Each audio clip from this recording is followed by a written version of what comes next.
میں جو کہتا ہوں ٹکا کے کہتا ہوں، میں جو کہتا ہوں ٹکا کے کہتا ہوں۔ کون کہتا ہے کہ رمضان ٹرانسمیشن، چلو ٹکا کے کہہ دیتا ہوں، رمضان نشریات پہ بڑی آج کل باتیں ہو رہی ہیں کہ رمضان سیل ہوگا، فلاں ہوگا۔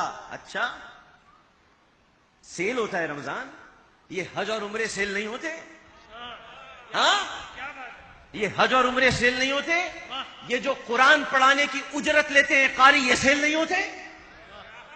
یہ جو اذان دینے کی اجرت لیتے ہیں، یہ سیل نہیں ہوتے؟ تو رمضان ٹرانسمیشن سیل ہو رہی ہے۔ ڈونٹ سیل رمضان۔ ہم کہتے ہیں وی ول سیل رمضان، جو کر سکتے ہو کر کے دکھا دو۔ مخلوط اجتماع، مخلوط اجتماع، حج پہ بند کراؤ نا مخلوط اجتماع۔ عورتوں کا حج الگ کراؤ، مردوں کا الگ کراؤ، جاؤ طواف الگ کراؤ، طواف الگ کرا دو۔ نماز بھی الگ نہیں۔ اب پچھلے دنوں یہی جو شب برات کی جو بڑی رات تھی، اس میں ایک اپنے آپ کو مذہبی اسکالر کہنے والے عامر لیاقت صاحب، ٹھیک ہے، اپنے آپ کو اہل سنت کا ٹھیکیدار کہنے والے، اپنے آپ کو چیمپئن کہنے والے، انہوں نے اپنی رمضان ٹرانسمیشن کو صحیح ثابت کرنے کے لیے اور اپنے رمضان کے تمام معاملات کو درست ثابت کرنے کے لیے، اور جو معاذ اللہ رمضان کی مبارک راتوں میں اور مبارک ایام و مبارک دنوں میں بے پردہ خواتین کو اور مردوں کو ایک ساتھ بٹھا کر دنیا کے انعامات تقسیم کرنے والے اور خدا کی لعنت کے مستحق ہونے والے نے اپنے پروگرام کو، جو رمضان ٹرانسمیشن اور جو دیگر پروگرام وہ کرتے ہیں، اس کو انہوں نے صحیح ثابت کرنے کے لیے کہا۔ کتنی غلط بات! انہوں نے کہا کہ لوگ کہتے ہیں کہ مرد و خواتین کا مخلوط اجتماع تم کرتے ہو، ایک ساتھ تم مرد و خواتین کو ملاتے ہو۔ اگر یہ غلط ہے جا کر حج بند کرواؤ۔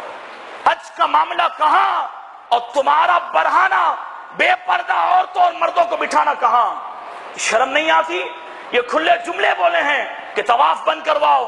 یہ دین کے نام پر اس طریقے سے لوگ کہتے ہیں آپ کا سنی ہے۔ میں نے کہا کوئی نہیں بھائی، میں نے کہا یہ تیری بدماشی، تیرا غرور اور تیرا تکبر اور تیری فرعونیت انشاءاللہ ایک دن خاک میں ملے گی۔ اسلام کو ایسے للو پنجوؤں کی کوئی ضرورت نہیں ہے، تو ایسے مذہبی اسکالر کو ہم جوتے کی نوک میں رکھتے ہیں۔ عامر لیاقت کہتا ہے کہ میں یہ مخلوط اجتماع جو ہے میں نے جاری رکھنا ہے پاکستان میں، رمضان میں یہ مخلوط اجتماع میں نے ایجاد کیا ہے۔ اگر میرے اجتماع پر کسی کو پریشانی ہے تو پھر وہ پہلے حج کے اندر مخلوط جو ہے وہ نظام بند کرائے۔ اس کمینے کو یہ پتہ نہیں ہے کہ وہ جو بات ہے کہاں تو کمینے، کہاں اللہ اور اس کے رسول کا حج فرض ہے اور تیری یہ ٹرانسمیشن ہے اور مجھے تو نام بھی نہیں آتا، کیا بک بک کرتا رہتا ہے۔ تو کچھ شرم کر، کچھ حیا کر۔ تینوں اللہ رسول دا حج جڑا وہ اپنی گندی ہے جڑا تو نظام چلا رہا ہے، تو یہ ادھے تے قیاس کرنا چاہنا ذلیلا۔ تو اپنی شکل دیکھ، تو اپنا کرتوت دیکھ۔ ذلیل کے بچے تو پڑھ ام المومنین کیا فرماتی ہیں، حضور کا رمضان کیسے گزرتا تھا۔ تو اپنی اوقات کے اندر رہ اور تو شریعت کے معاملات میں ہم جیسے بھی ہیں وارث ضرور ہے شریعت کے، تو یہ مت تو سمجھ کہ شریعت لاوارث ہے۔ عامر لیاقت کا یہ حال ہے کہ نوکرانی گھر کی مالک بن بیٹھی۔ وہ آیا تھا عالم آن لائن لے کے کہ میں علماء کو بٹھا کے ان سے سوال پوچھوں گا، 2 سال سوال پوچھے، خود اسکالر بن کے بیٹھ گیا۔ کہتا جی تم لوگ کہتے ہو رمضان کو نہ بیچو، رمضان کو نہ بیچو، میں بیچوں گا رمضان کو، جو کرنا ہے کر لو۔ کہا یا نہیں کہا بولو؟ ان کو یہ نہیں پتا کہ یہ زبان کی بڑی پکڑ ہے۔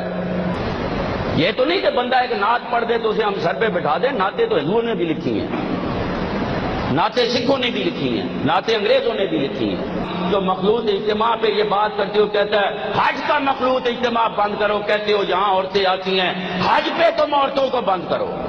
علم تو دکھا، علم کا ہے چرب زبانی اور لفاظی کا نام علم تو نہیں ہے نا۔ علم کی تو ان کو ہوا نہیں لگی کہ علم چیز کیا ہے۔ آپ خود سوچے یار، غیرت کا جنازہ نکل گیا ہے لوگوں کا۔ مجھے بتاؤ کہاں حج جیسی مقدس عبادت اور کہاں تیرا تالیوں اور گانوں والا گیم شو۔ اور اس نے سمجھ لیا ہے کہ میں نے میڈیا پہ میں آ کے بیٹھ گیا ہوں تو میں اہل سنت کی تقریر لکھوں گا، جو تو چاہے گا وہ ہوگا۔ اور ایسے فرعونی جملے علماء کو جاہل کہنا، اور یہ کہنا جو کرنا ہے کر لو، یہ سنیو تمہیں چیلنج ہے، جو کرنا ہے کر لو۔